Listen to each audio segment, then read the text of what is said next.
Welcome to the 4th chapter of the Overstory. Adam Appich. A 5-year-old in 1968 paints a picture. What's in it? First, a mother, giver of paper and paints, saying, "Make me something beautiful." Then a house with a door floating in the air and a chimney with curls of spiraling smoke. Then 4 Appich children in descending order, like measuring cups, down to the smallest, Adam. Off to the side, because Adam can't figure out how to put them behind the house, are 4 trees. Lee's elm, Jean's ash, Emmett's ironwood, and Adam's maple, each made from identical green puffballs. "Where's Daddy?" his mother asks. Adam sulks, but inserts the man. He paints his father holding this very drawing in his stick hands, laughing and saying, "What are these? Trees? Look outside. Is that what a tree looks like?" The artist, born scrupulous, adds the cat, then the horned-toed Emmett, who's kept in the basement, where the climate is better for reptiles. Then the snails under the flower pot, and the moth hatched from a cocoon spun by another creature altogether. Then helicopter seeds from Adam's maple, and the strange rock from the alley that might be a meteorite, even if Lee calls it a cinder. And dozens of other things, living or nearly so, until nothing more will fit on the newsprint page. He gives his mother the finished picture. She hugs Adam to her, even in front of the Grahams from across the street, who are over for drinks. The painting doesn't show this, but his mother only ever hugs him when her whistle is wet. Adam fights her embrace to save the painting from being crushed. Even as an infant, he hated being held. Every hug is a small, soft jail. The Grahams laugh as the boy speeds off. From the landing, halfway up the stairs, Adam hears his mother whisper, "He's a little socially retarded. The school nurse says to keep an eye." The word, he thinks, means special, possibly superpowered. Something other people must be careful around. Safe in the boy's room at the top of the house, he asks Emmett, who's 8, almost grown, "What's retarded?" "It means you're a retard." "What's that?" "Not regular people." And that's okay to Adam. There's something wrong with regular people. They're far from being the best creatures in the world. The painting still clings to the fridge months later, when his father huddles up the 4 kids after dinner. They pile into the shag-carpeted den filled with t-ball trophies, handmade ashtrays, and mounds of macaroni sculpture. They spread on the floor around their father, who hunches over the Pocket Guide to Trees. "We need to find you all a little sibling." "What's a sibling?" Adam whispers to Emmett. "It's a tree. Kind of reddish." Lee snorts. "That's a sapling, Pinhead. A sibling's a baby." "But sniff," Emmett replies. The image is so richly animalistic that Adam will carry it with him into the corridors of middle age. That moment of bickering will make up a good share of everything he recalls of his sister Lee. Their father hushes the brawl and puts forward the candidates. There is tulip tree, fast-growing and long-lived, with showy flowers. There's small, thin river birch with peeling bark that you can use to make canoes. Hemlock forms big spires and fills up with small cones. Plus, it stays green even under snow. "Hemlock," Lee declares. Jean asks, "Why?" "Do I have to give my reasons?" "Canoes," Emmett said. "Why are we even voting?" Adam's face reddens until his freckles almost vanish. Near tears, in the press of impossible responsibility, trying to save others from terrible mistakes, he cries out, "What if we're wrong?" Their father keeps flipping through the book. What do you mean? Jean answers. She has interpreted for her little brother since before he could speak. He means, what if it's not the right kind of tree for the sibling? Their father swats at the nuisance idea. We just have to pick a nice one. Teary Adam isn't buying. No, Dad. Lee's droopy like her elm. Jean is straight and good. Emmett's ironwood. Look at him. And my maple turns red, just like me. You're only saying that because you already know which tree is whose. Adam will preach the point to undergrad psych majors when he's even older than his father is on the night they pick a tree for unborn Charles. He'll build a career on that theme, cueing, priming, framing, confirmation bias, and the conflation of correlation with causality. All these faults built into the brain of the most problematic of large mammals. No, Daddy, we have to pick right. We can't just choose. Jean pets his hair. Don't worry, Dammy. Ash is a noble shade tree, full of cures and tonics. Its branches swoop like a candelabra, but its wood burns when still green. Canoes all ready, Emmett shouts. Ironwood will break your axe before you bring it down. As usual, their father has rigged the election. There's a sale on black walnut, he says, and democracy is over. By chance, nothing in the American Arboretum could better suit what baby Charles will grow into. A towering, straight-grained thing whose nuts are so hard you have to smash them with a hammer. A tree that poisons the ground beneath itself so nothing else can grow. But wood so fine that thieves poach it. The tree arrives before the baby. Adam's father, cursing and blaming, wrestles the burlap-wrapped root ball toward a hole torn out of the perfect lawn. Adam, lined up with his siblings on the edge of the hole, sees something terribly wrong. He can't believe no one intervenes. Dad, stop! That cloth! The tree is choking. Its roots can't breathe. His father grunts and wrestles on. Adam pitches himself into the hole to prevent the murder. The full weight of the root ball comes down on his stick legs, and he screams. His father yells the deadliest word of all. He yanks Adam by one arm out of his live burial and hauls the boy across the lawn, depositing him on the front porch. There, the boy lies face down on the concrete, howling, not for the pain, but for the unforgivable crime inflicted on his brother-to-be's tree. Charles comes home from the hospital, a heavy helplessness, wrapped in a blanket. Adam waits, month by month, for the choked black walnut to die and take his baby brother with it, smothered in his own clown-covered coverlet. But both live, which only proves to Adam that life is trying to say something no one hears. 4 springs later, with the leaves first flush, the Appich kids fight over whose tree is the most beautiful.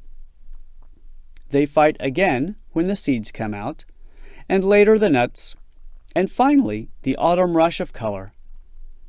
Health and power, size and beauty, they fight over everything. Each child's tree has its own excellence.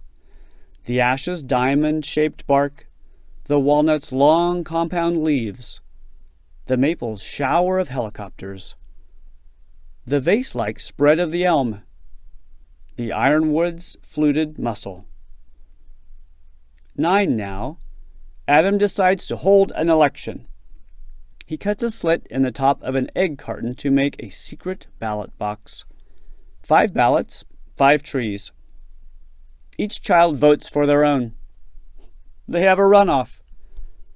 Emmett buys 4-year-old Charles' vote for half a Butterfinger, and Jean changes her vote to Adam's maple out of what can only be called love. It comes down to ironwood versus maple. Campaigning is ruthless. Jean helps Adam make pamphlets. Lee takes over as Emmett's manager. For a slogan, Lee and Emmett doctor a poem they find scribbled in their father's old high school yearbook.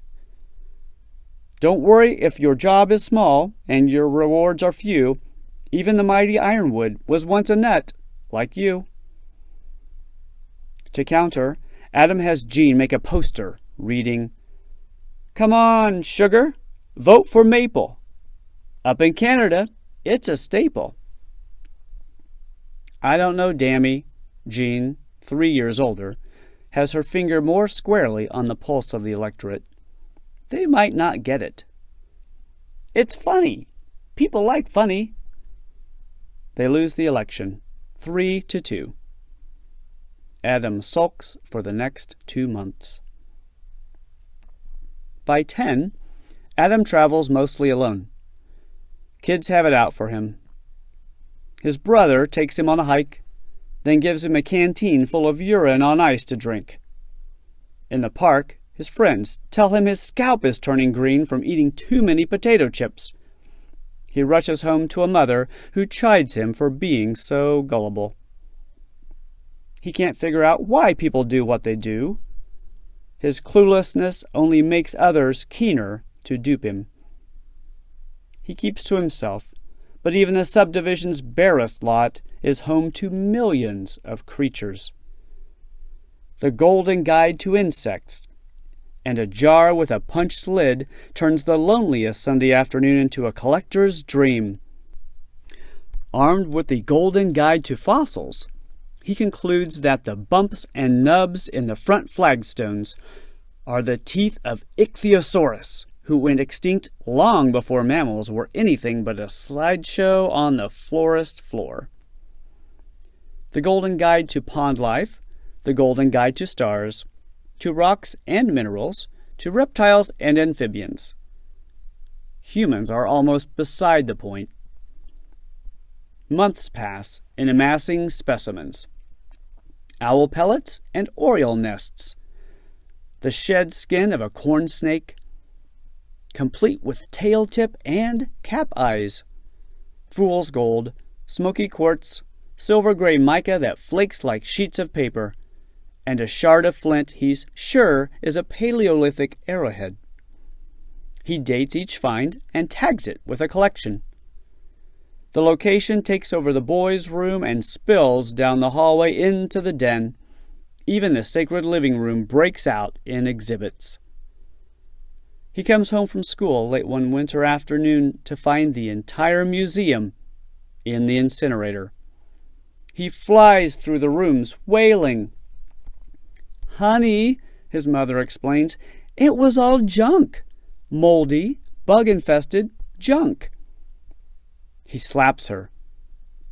She stumbles back from the sting, hands to her face, staring at the boy.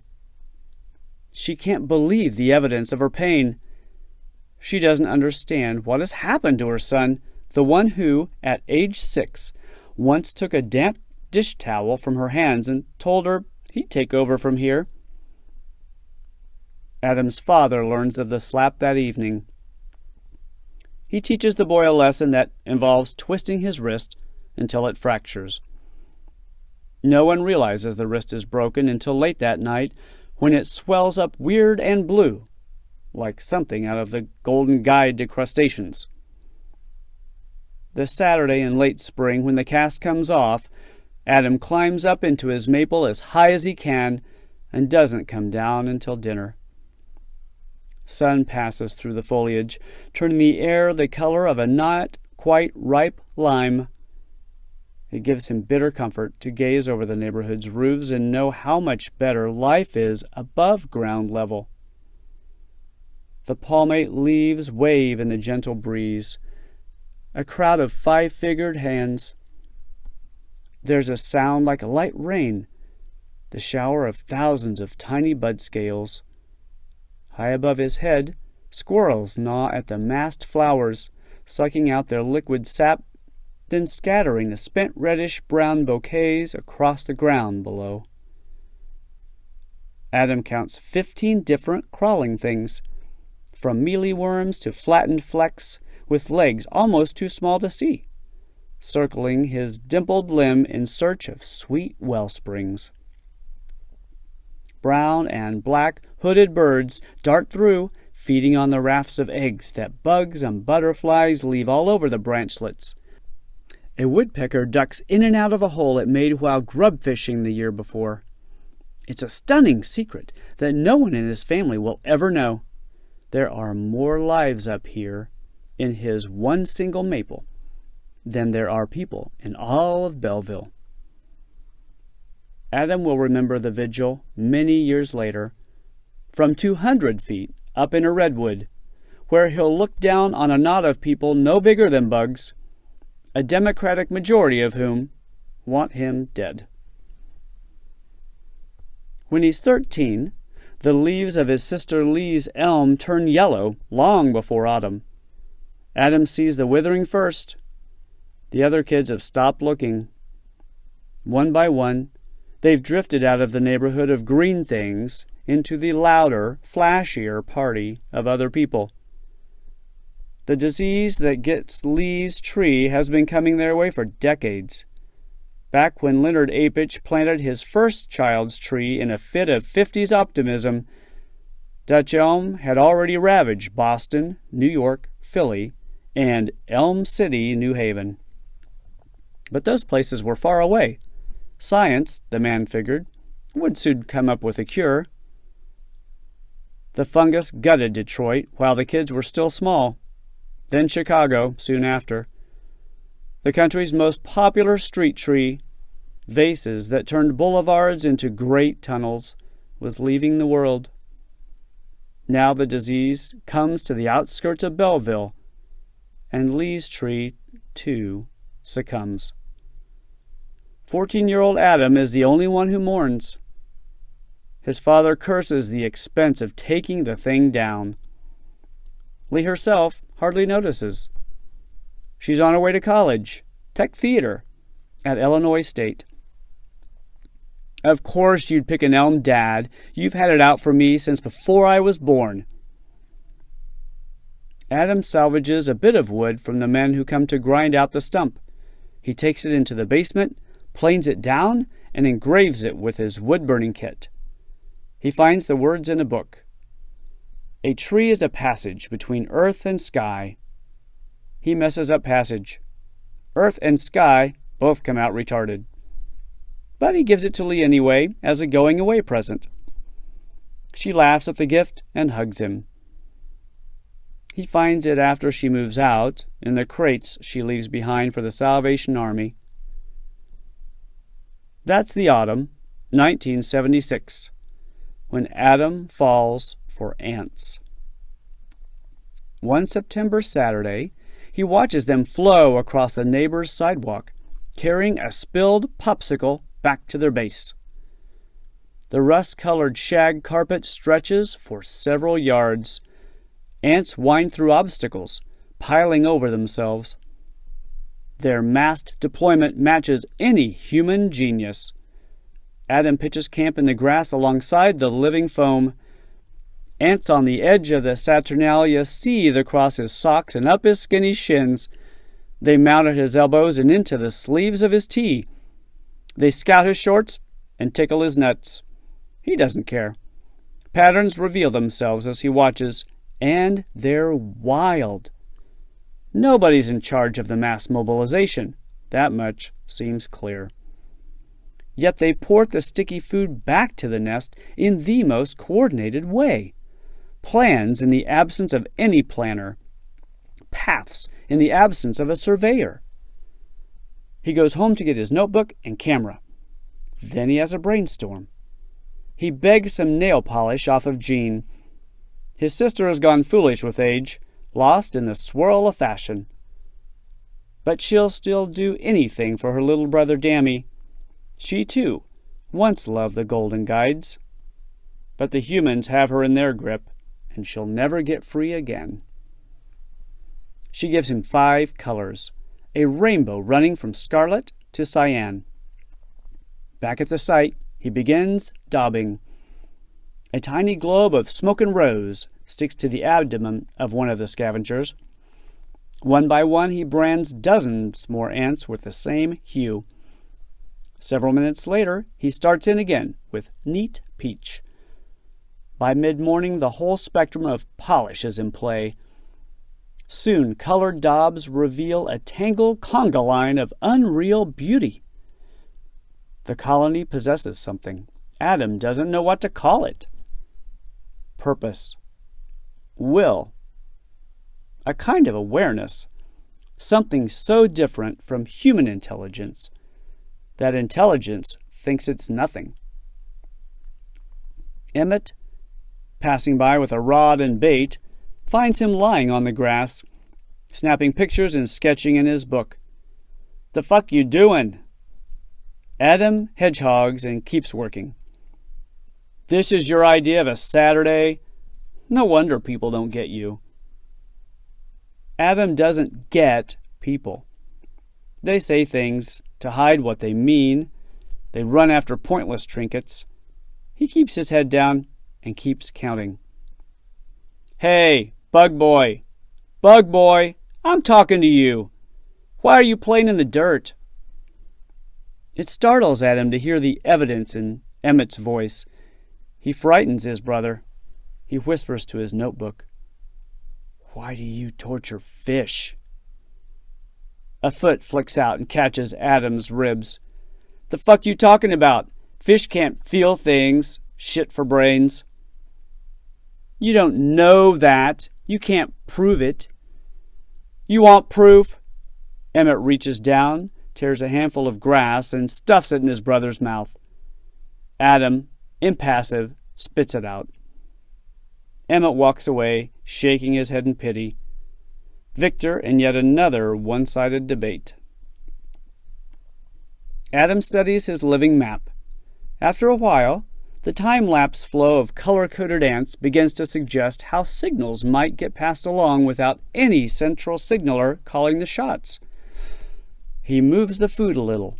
He scatters the ants.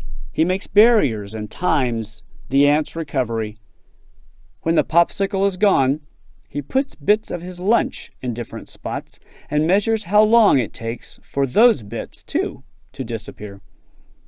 The colony is swift and cunning. As cunning at getting what they want as anything human. The bells of the Episcopal carillon peal their four-square alarm. 6 o'clock. Time for all delinquent Appiches to head home for dinner.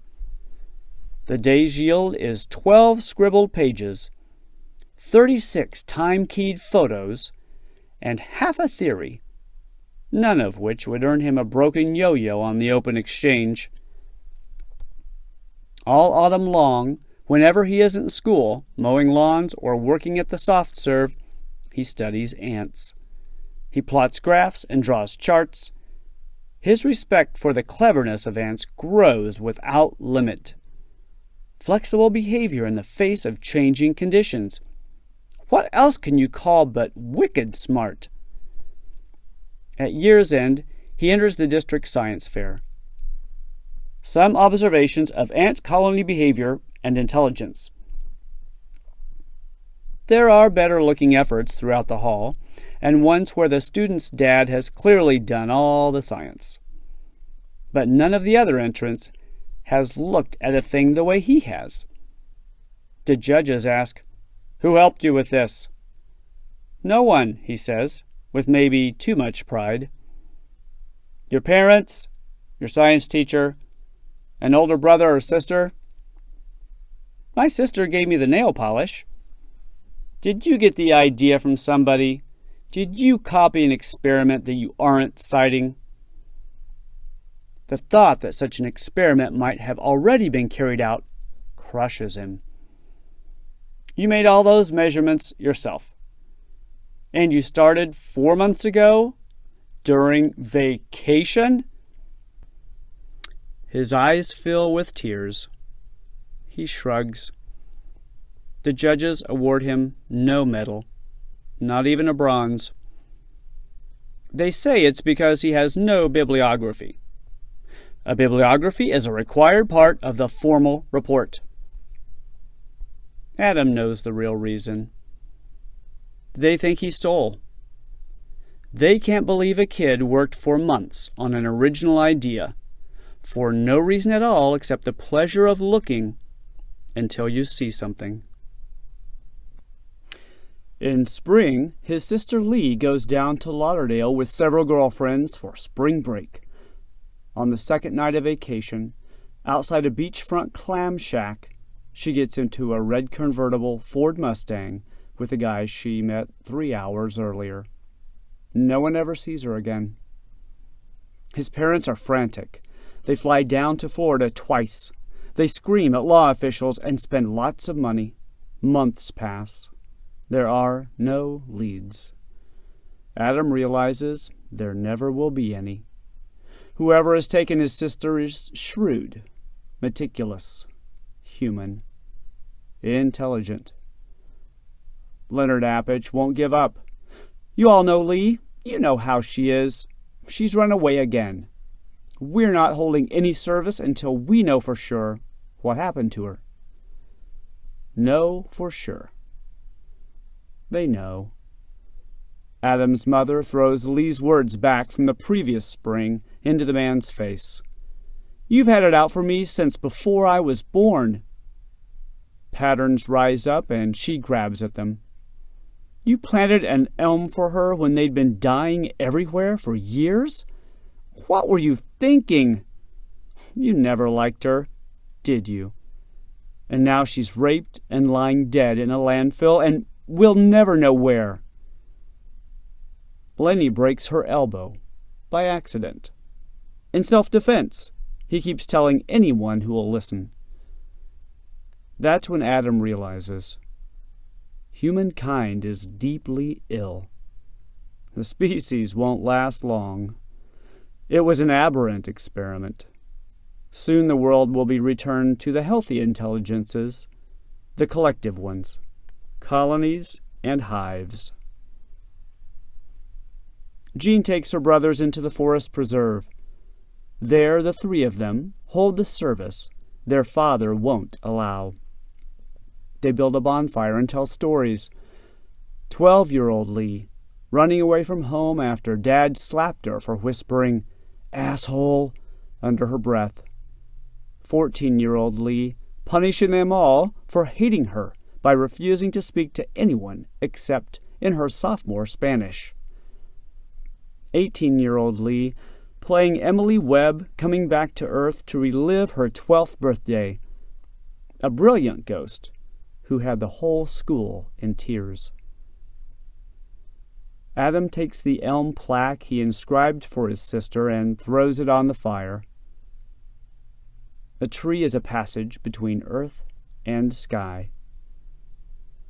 Elm isn't a great firewood, but it burns without too much persuasion. All his botched words turn perfect and vanish into the general black. First tree, then passage, then earth, then sky. The science fair judges cure Adam Appich of any desire to keep a field notebook on anything at all. He outgrows ants. He puts the golden guides by the curb. The secret museum treasures hidden in his mother's vacuum cleaner he now gladly trashes. Childish things. High school is 4 dark years in the bunker. He's not without friends or fun. In fact, there's a surplus of both. Nights getting smashed with skinny dipping in the reservoir above town. Entire weekends in basements, pitching dice and arguing over esoteric role-playing games with obese, anemic boy men who tote suitcases full of collectible trading cards. The game's monsters are all like natural history gone wrong. Giant bugs, killer trees. The point of the game is to extinguish them all. Testosterone, his father explains. He's now afraid of the hulking boy, and Adam knows it. Storms of hormones and no port in sight. Though Adam wants to hurt the man, his father is not wrong. There are girls, but they baffle him. They pretend to be stupid, by way of protective coloration. Passive, still, and cryptic. They say the opposite of what they mean, to test if you can see through them, which they want, then resent when you do. He organizes raids on the neighboring high school, intricate nighttime operations involving miles of toilet paper tossed up in the branches of lindens. The strips dangle for months like giant white flowers. He passes under them in his mountain bike, feeling like a genius guerrilla artist. He and a friend map the school, the supermarket, the branch bank. They plan what kind of hardware they'd need to make a heist. The plans get elaborate. They price weapons just for grins. It's a game for Adam. Logistics, planning, resource management.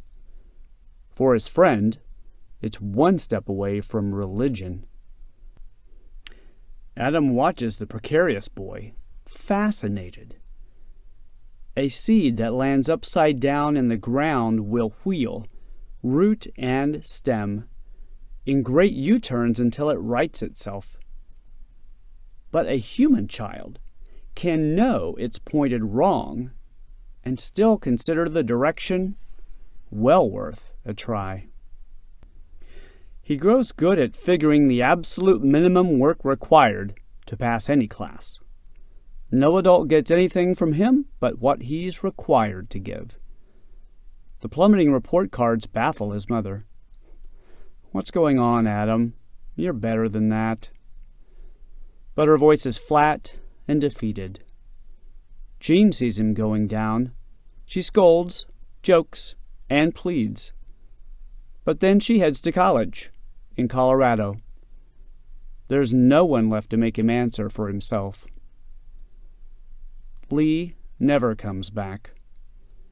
Adam's father's search tapers off to nothing.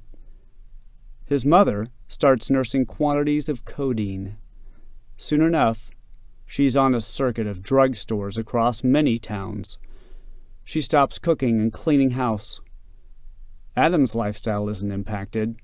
He adapts and evolves. Survival of those who survive. A joke offer from a friend, $3 if you do my algebra, and he finds himself with easy pocket money. So easy, in fact, that he starts to advertise. Assignments completed in any subject except foreign languages, at any desired quality, as fast as you can need them. Takes a while to find the right price point, but when he does, the clients fall in line. He experiments with volume discounts and pay-ahead plans. Soon he's the proprietor of a successful small business. His parents are relieved to see him doing homework again for hours each night. They love that he stops bugging them for cash. It's like win, win, win. Morning in America, with the free market doing its thing. And Adam goes to bed each night thankful to have been born into an entrepreneurial culture. He's quick and conscientious. Every assignment is ready by deadline. Soon he has built the most reliable and respected cheating franchise at Harding High. The business makes him almost popular. He socks away most of the cash. There's nothing he can spend it on that gives him more pleasure than looking at the balance accumulating in his passbook savings account and calculating dollars per duped educator. Demanding work does require sacrifice, however. He's forced to learn all kinds of interesting things that shouldn't interest him. Early in the fall of senior year, Adam's in the public library cranking out a psychology paper for a classmate who understands the bipedal beast even less than he does. Cite at least 2 books. Whatever. He rises from his carrel and wanders to the proper spot in the library shelves. Hours of work leave him cross-eyed. In the low library light, The books looked like townhouses for pipe cleaner people. One spine jumps out at him. Its electric lime letters scream out against a black field. The Ape Inside Us, by Reuben M. Rabinowski. Adam pulls down the hefty volume and plops into a nearby armchair. The book falls open to an image of 4 cards. 6, capital E, capital X, 5. Beneath a caption reads, "Each of these cards has a letter on one side and a number on the other. Suppose someone tells you that if a card has a vowel on one side, then it has an even number on the other. Which card or cards would you need to turn over to see if the person is right?" He perks up. Things with clean, concise, right answers are antidotes to human existence. He solves the puzzle fast, with total confidence. But when he checks his solution, it's wrong. At first he thinks the printed answer is in error. Then he sees what should have been obvious. He tells himself he's just wiped out from hours of working on other kids' assignments. He wasn't focusing. He would have gotten it if he'd been paying attention. He reads on. The book claims that only 4% of typical adults get the problem right. What's more, almost 3/4 of people who miss the problem, when shown the simple answer, make excuses about why they failed. He sits in the armchair, explaining to himself why he has just done what almost every other human being also does. Below the first row of cards, there's another. 32, rum, Coke, 17. Now the caption says, each one of these cards stands for a person in a bar. One side shows their age, and the other shows their drink. Which card or cards do you need to turn over to see if everyone is legal? The answer is so obvious, Adam doesn't even need to find it. He gets it right this time, along with 3/4 of typical adults. Then he reads the punchline. The two problems are the same. He laughs out loud, drawing looks from the gray-haired late-night public library crowd. People are an idiot. There's a big old "out of order" sign hanging from his species' pride and joy organ. Adam can't stop reading. Again and again, the book shows how so-called Homo sapiens fail at even the simplest logic problems.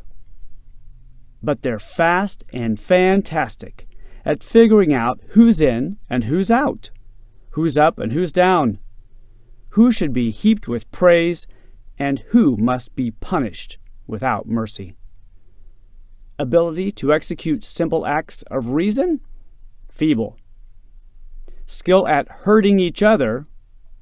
Utterly, endlessly brilliant.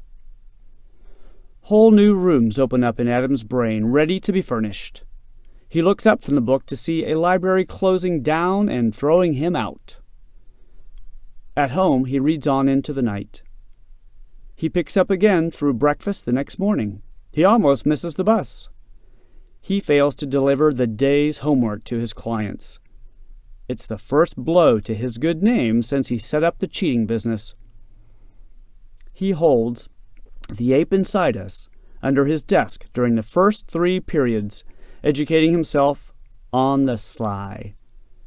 He finishes before lunch, then starts it all over again.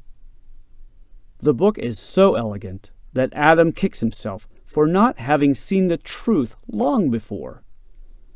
Humans carry around legacy behaviors and biases, jerry-rigged holdovers from earlier stages of evolution that follow their own absolute rules. What seems like erratic, irrational choices are, in fact, strategies created long ago for solving other kinds of problems. We're all trapped in the bodies of sly, social climbing opportunists shaped to survive the savannah by policing each other. For days, the book carries him along in a happy stupor. Armed with the patterns the book reveals, he imagines himself running experiments on every girl in school. A dollop of nail polish on their shoe heels to keep track of their comings and goings. The best part is Chapter 12, Influence. Had he read it as a freshman, he'd be school president for life. The mere idea that human behavior, his lifelong nemesis, possesses hidden but knowable patterns as beautiful as anything he once witnessed in insects makes his insides sing. He feels lighter and righter than he has since his sister disappeared. When the time comes to take the college entrance exams, he nails them. His analytical skills top out in the 92nd percentile. In grade point ranking, however, he barely manages to sneak into slot 212 in a graduating class of 269. No self-respecting college will even consider him. His father waves him off. Go to JC for 2 years. Wipe the slate clean and start again. But Adam doesn't need to wipe the slate. He just needs to show it to someone who can read between the chalky lines. He sits down at the dining room table one Saturday morning before winter break and composes a letter.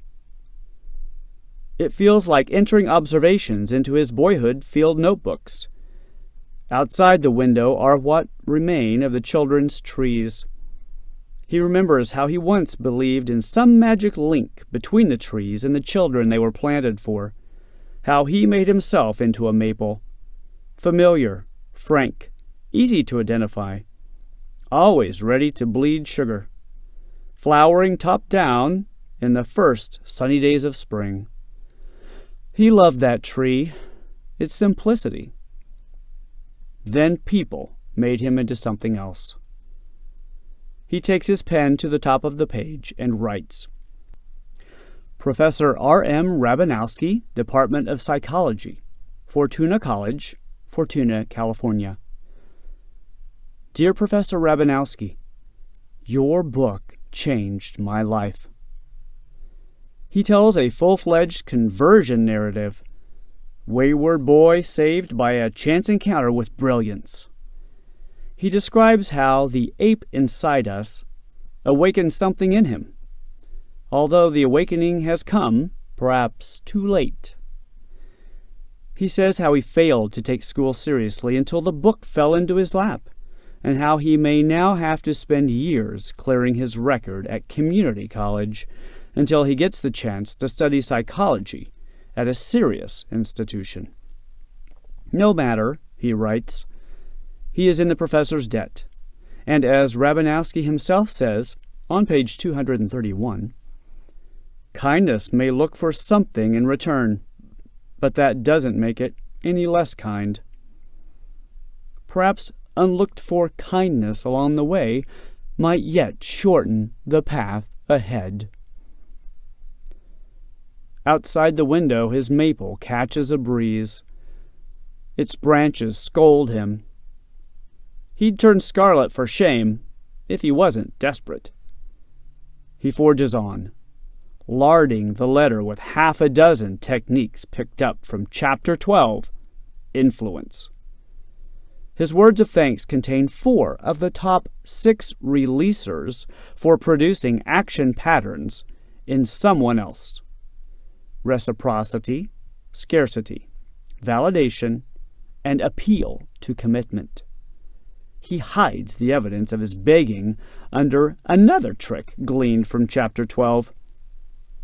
If you want a person to help you, convince them that they've already helped you beyond saying.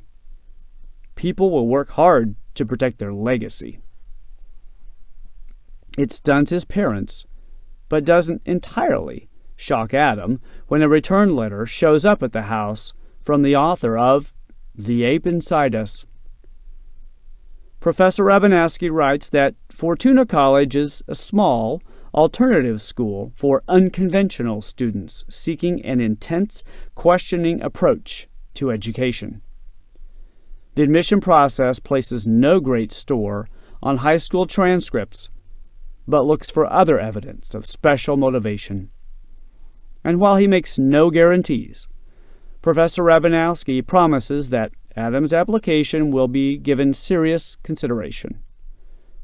Adam need only write the strongest entrance essay that he can. Clipped to the formal letter is an unsigned index card. In wild and spooky blue-inked scrawl, someone has printed, "Don't ever blow smoke up my ass again." Ass again.